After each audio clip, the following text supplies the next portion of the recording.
नमस्कार, मी रुपाली महाराष्ट्रीयन किचनमध्ये आज आपले पुन्हा स्वागत। आज आपण पाहणार आहोत मस्त असा हॉटेल स्टाईल पेपर डोसा। यासाठी मी 2 मोठ्या वाट्या तांदूळ आणि 1 वाटी हरभऱ्याची डाळ, 1 वाटी उडदाची डाळ असे प्रमाण घेऊन 7 तास भिजत ठेवून रात्री हे पीठ मी दळून घेतले आहे।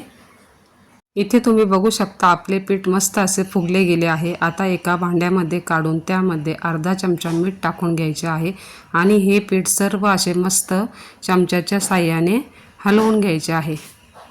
हे पीठ दळताना अगदी असे सॉफ्ट असे दळून घ्यायचे आहे, यामुळे आपले डोसे अगदी कुरकुरीत होतात। आता डोसा तयार करण्यासाठी गॅसवर तवा ठेवून घेऊया। तुमच्याकडे कुठल्याही प्रकारचा तवा असला तो ठेवला तरीही चालेल, त्यावरही डोसे खूप छान होतात।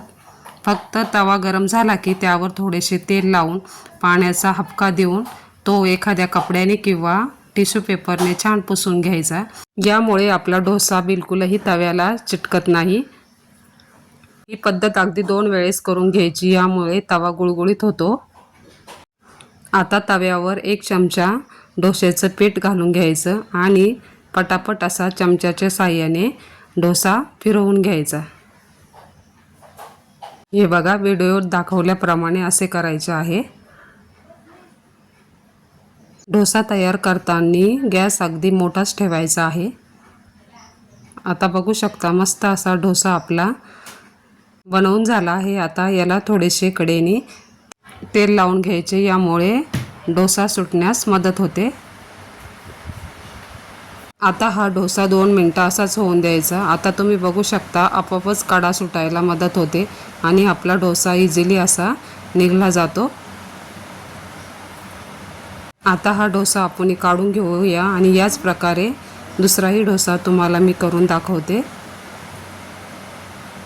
आता पुन्हा तव्यावर 1 चमचा पीठ टाकून घ्यायचे आहे आणि पटापट असे चमच्याच्या साहाय्याने फिरवून घ्यायचे। तुम्ही बघू शकता अगदी कमीत कमी वेळेमध्ये हे आपले डोसे तयार होतात। आता पुन्हा कडेने थोडे तेल लावून 2 मिनिटे तसेच ठेवायचे आणि तुम्ही बघू शकता परत आपला असा मस्त असा पेपर डोसा तयार झाला आहे। हा पण काढून घेऊया।